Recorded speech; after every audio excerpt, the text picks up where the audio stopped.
Bonjour à tous, c'est Willy Cap. Aujourd'hui, nouvelle vidéo.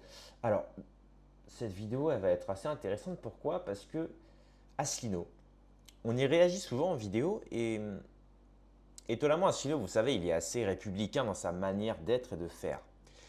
Et en ce moment, on a déjà vu la vidéo dans laquelle justement il réagit, enfin il parle en fait de l'influence des loges maçonniques dans la politique dite républicaine française. Et là, Asselineau va nous parler justement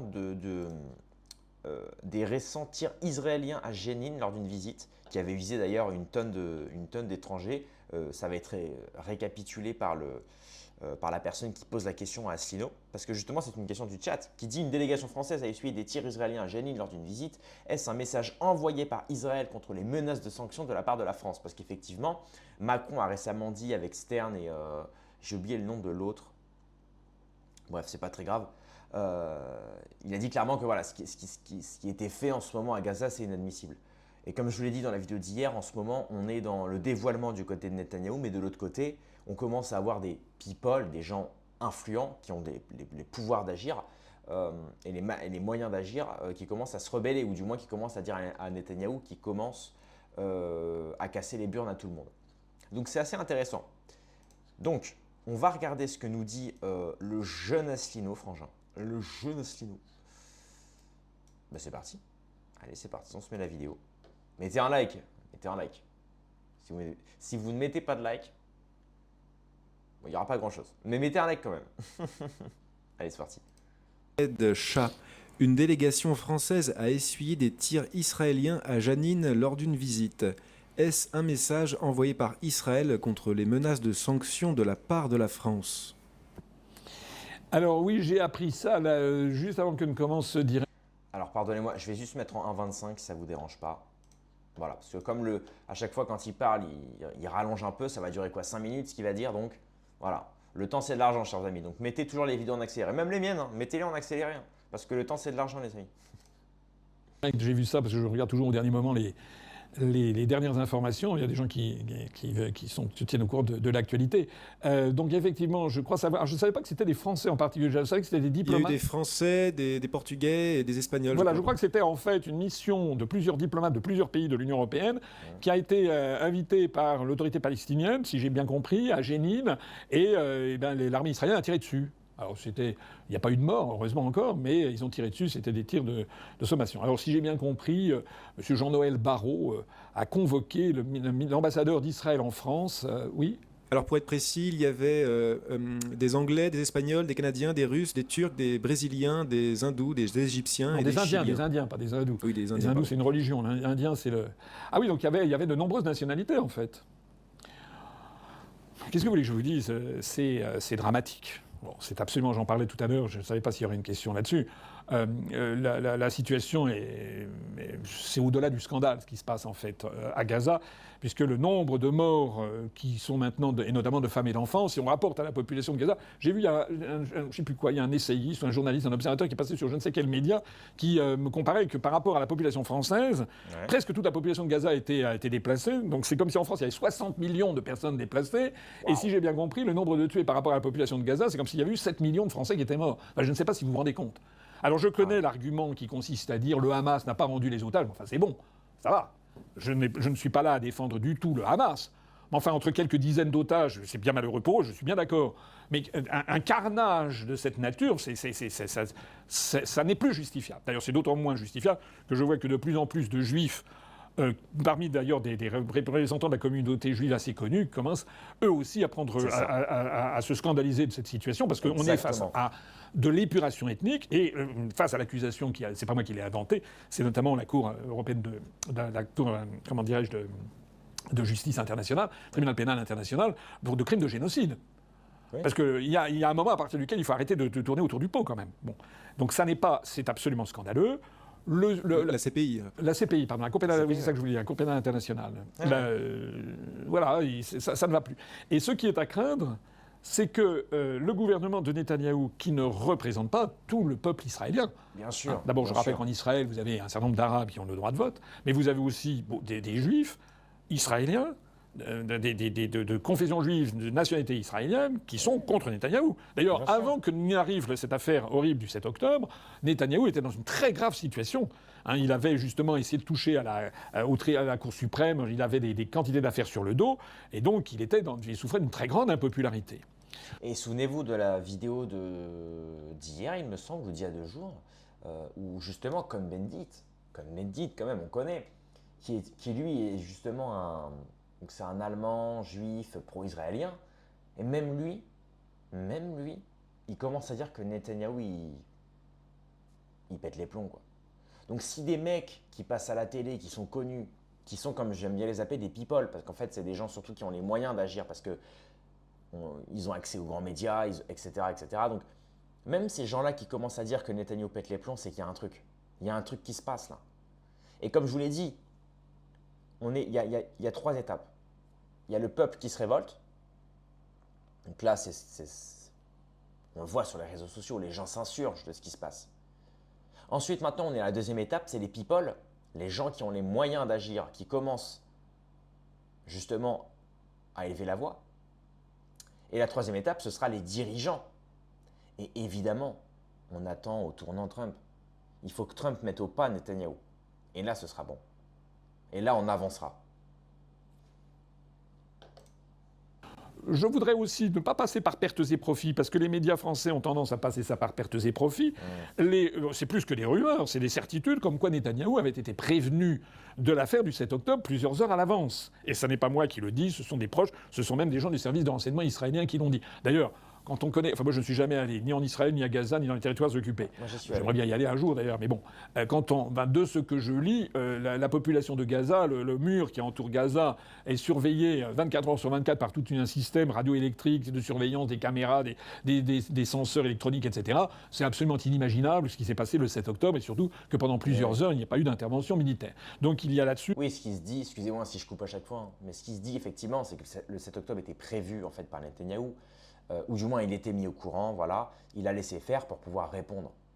Parce qu'il en avait marre justement de ne pas pouvoir mettre les pleins, de passer la 6e. Voilà. Il voulait passer la 6e concernant ce conflit-là, et donc il s'est dit, voilà, si aujourd'hui on arrive à faire croire qu'on vit un nouveau pogrom, on vit une nouvelle attaque de la part des méchants palestiniens, musulmans, etc., islamisme radical, justement le 7 octobre c'était le jour parfait pour les laisser faire, pour justement se mettre en position de victime.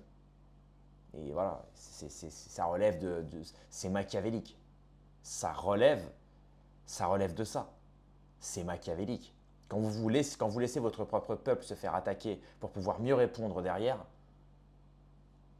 non, c'est machiavélique. Ce type-là est dégénéré.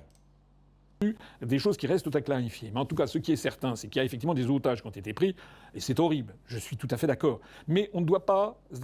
L'humanité consiste à ne pas faire le partage entre les bons et les mauvais morts. Hein, voilà. Donc il y a eu le rapport des blessés et des morts entre Israël et les Palestiniens, c'est un rapport qui va de 1 à 10, ou peut-être même 1 à 20 ou 1 à 30.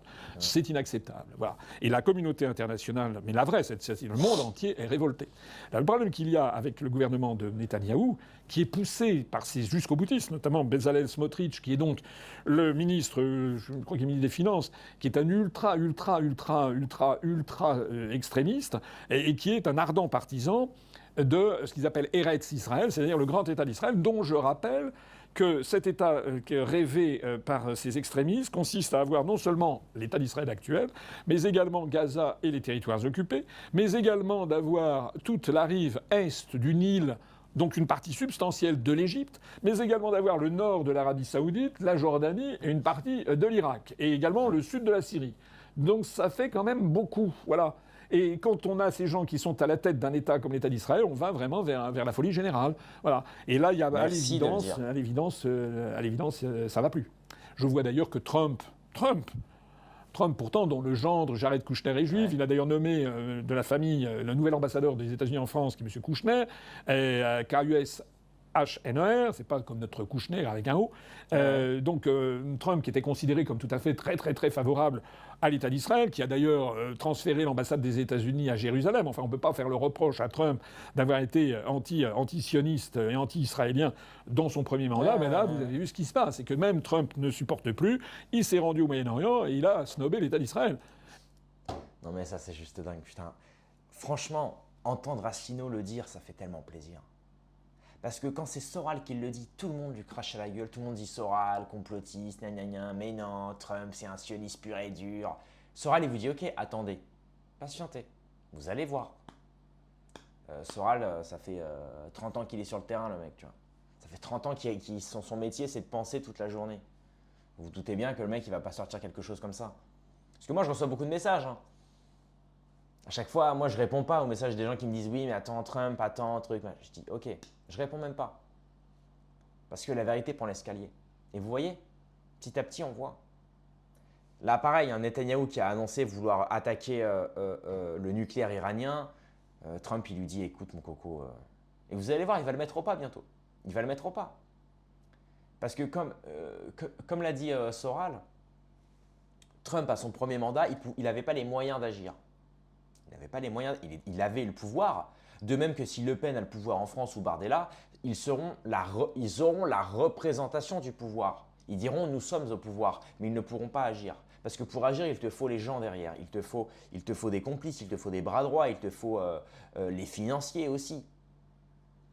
Et donc Trump, il a compris, il est parti, il a laissé Biden au pouvoir, il est revenu et cette fois, il a eu le pouvoir et en plus, il a les moyens d'agir. Et c'est ce qu'il fait aujourd'hui. Les 100 premiers jours du mandat de Trump, très balèze, très très balèze. C'est pas non plus tout ce qu'il avait promis, mais ça reste un politique, donc c'est logique. Donc voilà, mais bref, entendre Asselineau nous dire que Trump justement dérive vers l'antisionisme, ça fait plaisir. Parce qu'un mec comme Soral qui le dit, tout le monde lui crache à la gueule, et là vous voyez que maintenant tout le monde le dit. Après, ça ne veut pas dire qu'il faut penser de manière binaire, ça ne veut pas dire que Trump… attention, il ne faut pas être naïf non plus. Mais regardez bien précisément ce qu'il fait. Alors oui, effectivement, nous-mêmes sur la chaîne, on a vu effectivement que Trump il était soutenu par Sheldon Adelson, qui est évidemment un milliardaire israélien qui a fait fortune dans les casinos à Las Vegas. Sa femme aussi lui a dit, voilà, on continue de te soutenir financièrement si tu promets de soutenir Israël, etc. Bien sûr, bien sûr. De toute manière, mais ça reste de la politique, ça reste du jeu. C'est à toi de gérer justement, regardez Trump avec Poutine. Il lui a pas mis de baffe à Poutine, il lui a fait comprendre que voilà, le business devait prendre le dessus sur les émotions. Alors que Zelensky, c'est l'inverse, Zelensky il demande du fric pour exploser les Russes. Et Trump, il lui a dit l'autre fois dans le bureau, il lui a dit écoute déjà, tu viens pas en pyjama chez moi. Déjà, tu viens pas en pyjama chez moi. Hein et de deux, je vais te filer du fric peut-être, on verra. Mais en attendant, tu arrêtes tes gamineries, tu vois. Tu es un homme, tu fais affaire, voilà. C'est tout, c'est tout. Bref, désolé pour la longue digression, mais franchement, ça fait plaisir, ça fait plaisir. Et ce qui est en train de se passer, c'est que les gouvernements européens, les uns après les autres, se rendent compte qu'on ne plaisante pas avec la justice internationale, avec le TPI, et que l'incrimination de crimes de génocide, qui est une des incriminations de crimes contre l'humanité, ça a été mis à jour, enfin, ça a été créé par les juristes, les avocats lors du fameux procès de Nuremberg en 1945-46, qui ont inventé des catégories juridiques qui n'existaient pas, qui étaient le crime économique, crime contre la paix, crime de guerre et crime contre l'humanité. Ça fait partie de la jurisprudence. Alors c'est quand même absolument dramatique et il semble que l'État d'Israël soit de plus en plus isolé maintenant. Alors il y a évidemment aux États-Unis comme en France le poids très puissant du lobby pro-israélien qui est évident, qui joue beaucoup. Mais quand je vois que même Macron est obligé… Parce que le problème qu'il y a en France, c'est que… Alors il y a des gens qui sont des pousses au crime dans les deux camps, je l'ai déjà dit. Il y a des gens, on a l'impression que leur plaisir, c'est de jeter de l'huile sur le feu. Donc vous avez des gens qui vont passer leur temps, toute leur activité politique consacrée à Gaza et à taper sur l'État d'Israël. C'est Rima Hassan, c'est Émeric Caron, etc. Au point que ça devient obsessionnel et qu'ils encourent d'une façon qui est quand même assez justifiée, le soupçon de l'antisémitisme systématique. Il y a quand même d'autres sujets pour la situation en France que ça, même s'il faut en parler. Moi, j'en parle de temps en temps. Ouais. Et de la même façon, de l'autre côté, vous avez des gens qui, alors, eux, font profession de jeter constamment. Quelqu'un comme, par exemple, Jean Messia, je le vois sur Internet, il ne se passe pas de jour, il n'envoie pas des tweets pour aller cracher sa haine sur les musulmans. Enfin, mais si on a ça de part et d'autre en France, ils veulent quoi, en fait? Ils veulent qu'on aille vers une guerre civile, en fait. C'est de ça qu'il s'agit. C'est vraiment ça que les Français... Non mais excusez-moi, mais Asselineau, il est sur une ligne soralienne, là. Pardonnez-moi. Hein. Asselineau répète littéralement tout le discours de Soral. Je suis désolé. Là, il est en train de dire justement, la gauche trahit le social vers le sociétal avec leurs pions utiles, là, Caron, Rima Hassan, Mélenchon, etc., qui sont à la fois pro-Palestine et pro-LGBT, et ça en devient obsessionnel. Donc, quitte à renier le social. Et là, il te dit de l'autre côté, au niveau de la droite, tu as des gens Messia qui crachent leur haine sur l'islam, au lieu d'essayer de trouver justement des positionnements politiques et éthiques pour apaiser les tensions et trouver des solutions, en attendant de pouvoir régler la solution, qui plus est, de faire la rémigration en réalité. Mais la rémigration utile et éthique, c'est-à-dire celle de virer ceux déjà qui n'ont pas les papiers, ceux qui posent problème, etc. etc. Donc franchement, je vous le dis les chéris. Non, plus sérieusement, Asselineau, il est littéralement sur une ligne soralienne. Hein. Mais littéralement. Français veulent une vraie guerre civile. C'est pour la raison pour laquelle, depuis que je parle de ces questions, allez voir tout ce que j'ai pu dire. Tiens, si vous êtes à un jour de cotisation, ou même pas à un jour de cotisation, allez voir la vidéo que j'avais faite, je crois que c'était le 12 octobre 2023. Et quelques jours après l'affaire du 7 octobre, j'ai rappelé quelle était notre position sur cette affaire. J'ai eu l'occasion de le rappeler d'ailleurs sur Israël 24 News, où j'ai été invité à 2 reprises, ce dont je les remercie, puisque ça montre d'ailleurs au passage que Israël 24 News est plus ouvert que les médias français. Et j'ai dit ce que j'avais à dire à Israël 24 News, comme je le dirais partout ailleurs. Le rôle de la France doit être un rôle de pondération et de modération. Voilà. Et j'ai eu l'occasion de l'expliquer, de le rappeler. Je le rappelle, c'est une évidence, mais parfois, c'est bon de rappeler des évidences. Il y a 68 millions de Français. Sur les 68 millions de Français, il doit y avoir 600 à 700 000 juifs. Il doit y avoir 5 à 6 millions de musulmans. Et donc, il y a plus de 60 millions de Français qui sont, comme moi, ni juifs ni musulmans. Et que la France, c'est la France. Donc, le sujet israélo-palestinien est un sujet très grave, mais ça ne doit pas être non plus le seul et unique objet de l'action politique. Sinon, ça devient... Non mais excusez-moi, mais je vais... Désolé pour les digressions. Mais Asselineau, il a changé là. Ou alors c'est peut-être que je ne connaissais pas suffisamment Asselineau. Mais là, il a littéralement le même discours que, disons, la droite patriote antisioniste finalement. C'est un truc de dingue. Là, il dit littéralement, voilà, il y a quoi on est 60 millions 68 millions en France. Et là, il te dit, il y a quoi 600 000 juifs en France. Là, il est en train de te dire explicitement ce que dit tous ceux qui prennent des coups depuis 20 ans par au-dessus, par le pouvoir, qui te disent que voilà, je suis désolé, quand une minorité, certes, est peut-être souffrante, ok, mais on ne doit pas se laisser dicter nos lois, on ne doit pas se laisser dicter notre quotidien, notre politique, notre vie même, nos libertés, etc., par une minorité victimisée. Certainement pas. Les Juifs représentent moins d'1% de la population française. Comment se fait-il qu'on en parle tous les jours à la télé, qu'on en parle tous les jours? Souvenez-vous de la dame qui avait eu des tags antisémites sur son palier de porte. Alors là, pendant une semaine non-stop à la télé. Et on s'est rendu compte que c'était de l'autosémitisme. C'est elle qui avait fait les tags, elle l'a avoué. Et évidemment, aucune excuse de la part des médias, aucune excuse de sa part non plus. Et par contre, quand un catholique, ou même un Français tout court, même athée, se fait agresser, regardez le nombre d'agressions qu'il y a tous les jours au couteau. Hein. Rien. Rien. Ou alors de l'autre côté, si tu vas avoir Pascal Praud qui va en parler, qui va dire c'est la faute de l'islam. Oui, parce qu'en fait, il y a une sourate où il est dit qu'il faut prendre un couteau et il faut tuer des gens à la gare de Lyon. Non mais, t'es fou quoi, mec. T'es fou quoi. Et aujourd'hui, c'est ça la France. C'est soit on te parle... un groupe qui représente moins d'1% de la population française se fait humilier par des tags qui en fait relèvent de l'autosémitisme, et là on en parle une semaine à la télé. Ou alors il y a des vols, il y a des meurtres au couteau, et là on te dit que forcément c'est la faute à l'islam parce que l'islam c'est pas gentil. Voilà. Mais en fait, quand est-ce que vous allez parler des Français? Alors bien évidemment, les musulmans sont les Français, les juifs sont les Français. Oui, d'accord, t'as compris. Mais quand est-ce que vous allez parler des Français majoritaires? C'est ça qu'on veut dire. Quand est-ce que vous allez parler des véritables problèmes? Gabriel Attal, j'ai entendu, et Retailleau, ils veulent enlever le voile dans l'espace public. Mais est-ce que le fait d'enlever le voile dans l'espace public, ça va me donner à manger, moi? Est-ce que ça va remplir mon frigo? Nine, nine, nine, nine, nine. Ça va pas remplir mon frigo. Est-ce que parler pendant une semaine non-stop des tags antisémites d'une femme dans son quartier, à je sais pas où, ça va pas remplir non plus mon frigo? Nine, nine, nine, nine. Par contre, ce qui va remplir mon frigo, c'est peut-être de parler de l'inflation et des conséquences de l'inflation. Peut-être régler les soucis de la dette. Peut-être d'essayer justement de réindustrialiser, de relocaliser, de créer de l'emploi en France. Oui, oui, effectivement. Mais non, eux, non, eux, ils doivent faire autre chose. Bah non, ils ont besoin justement de créer des tensions.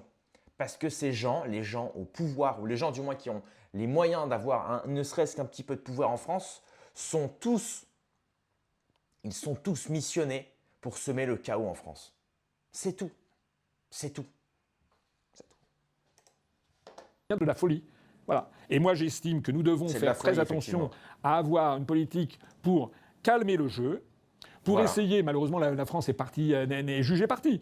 Je rappelle d'ailleurs, tiens, ça fait penser les promesses de Macron. Vous savez que Macron nous a gratifié, c'était il y a 2-3 mois. Il avait dit qu'il envisageait de reconnaître l'État palestinien en juin. Ouais. Pourquoi en juin?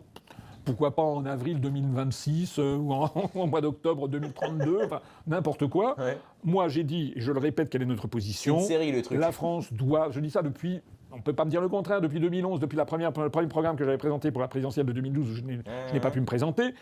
Nous devons reconnaître l'État palestinien. Il y a 135 États du monde qui ont reconnu l'État palestinien, qui a été proclamé à Alger par le Conseil palestinien en exil. Il y a 135 sur 195 États à l'ONU qui ont reconnu l'État palestinien, dont d'ailleurs des États membres de l'Union européenne comme la Suède. Nous devons, je pense, arrêter aussi la fiction de Tel Aviv, et je pense qu'on devrait aller dans le sens de ce qu'a fait Trump, c'est de reconnaître que Jérusalem est la capitale de l'État d'Israël. Parce que moi, je suis en faveur de la vérité. Ça va bien le truc, on se cachait derrière un pied. D'ailleurs, dans les programmes de règlement de l'ONU, moi, je fais que reprendre le programme de règlement de l'ONU, qui reconnaît 2 États. C'est ce que nous faisons, nous, en reconnaissant l'État israélien, en reconnaissant l'État palestinien. L'État israélien, il est reconnu depuis 1948. Mais nous, on reconnaît un des deux. On est borgne. Il faut reconnaître l'État palestinien. Je reconnais que Jérusalem-Ouest doit être la capitale de l'État hébreu, et pas la fiction de Tel Aviv. Je reconnais que Jérusalem-Est doit être la capitale de l'État palestinien. Entre les deux, il faut mettre une zone tampon de plusieurs centaines de mètres qui devrait être occupée par des troupes de l'Organisation des Nations Unies, des casques bleus de l'ONU. Voilà. Oui. Le statut de Jérusalem pourrait d'ailleurs être discuté. Non seulement que ça soit une capitale de l'État juif d'un côté, capitale de l'État palestinien de l'autre, Jérusalem-Ouest et Jérusalem-Est, mais peut-être faudrait-il trouver aussi certaines parties de Jérusalem qui deviennent une zone internationale. Parce que Jérusalem appartient au patrimoine de l'humanité en tout entière. Ça appartient évidemment au patrimoine juif, bien sûr, mais ça appartient aussi au patrimoine musulman. Parce que je rappelle à ceux qui l'ignoreraient que le prophète est censé être allé à Jérusalem, qu'on appelle Al-Quds en arabe, et de là, avec son cheval, être monté au ciel depuis le mont du Temple et redescendre. C'est la raison pour laquelle, sur le mont du Temple, vous avez le mur des Lamentations d'un côté, qui est l'un des lieux les plus sacrés, le lieu. Bon, voilà. On va pas tout regarder non plus, parce qu'après, la vidéo commence à être longue, mais franchement, bravo Asselineau, bravo. Moi, j'adorerais la voir sur la chaîne. J'adorerais la voir sur la chaîne. Parce que c'est vraiment là ce qu'il vient de dire, franchement. Bon, certes, l'autre fois, quand j'ai interviewé Soral, il a dit, bon, Asselineau, il mange un peu trop à table. Oui, certes. Puis il n'est pas trop impacté par le social, disons, Asselineau. Mais quand même, là, ce qu'il vient de dire, et en fait, c'est sa culture qui le sauve, Asselineau. Parce qu'effectivement, sur le terrain du réel, enfin, je veux dire, toute sa vie, il a été fonctionnaire. Il vit je crois, dans le 11e à Paris. Bon, certes, c'est un peu cosmopolite, mais bon, il vit quand même très bien, etc. Bref. Voilà, je veux dire, il fait partie de la bourgeoisie française, voilà, qui est un petit peu… Mais c'est sa culture qui le sauve. C'est le fait Vous savez ce que dit Gandhi, c'est de vivez comme si vous mouriez demain, apprenez comme si vous viviez toujours. Et c'est ça qui le sauve, Asselineau, c'est qu'il a une culture, il adore apprendre et il adore notamment transmettre le savoir. Et là, franchement, bravo, parce que là, ce qu'il dit, c'est pas tous les souverainistes qui le disent. Et quand je parle de souverainistes, je parle surtout de la ligne patriote, en fait. D'un côté, comme il a dit, il y a Messia et toute la droite, ce qu'on appelle les nationaux-sionistes, qui font justement, qui déroulent le tapis rouge à Israël et au lobby israélien, par peur, en fait, c'est par peur, hein, par peur de la répression. Et de l'autre côté, on a la gauche qui, justement, elle, bascule trop dans le judéocentrisme, j'ai envie de dire. Voilà, il parle constamment des Juifs, il parle constamment d'Israël, etc., mais de manière à les critiquer tout le temps, tout le temps, tout le temps, quitte à oublier la base de la gauche, c'est-à-dire quand même la ligne sociale. Hein. Voilà, c'est la gauche du travail. Voilà. Bref, je ne vais pas faire plus long. Merci d'avoir suivi cette vidéo. Rendez-vous dans quelques heures ou à demain pour une prochaine vidéo. Paix et amour sur mes amis et mes ennemis, et surtout sur mes ennemis.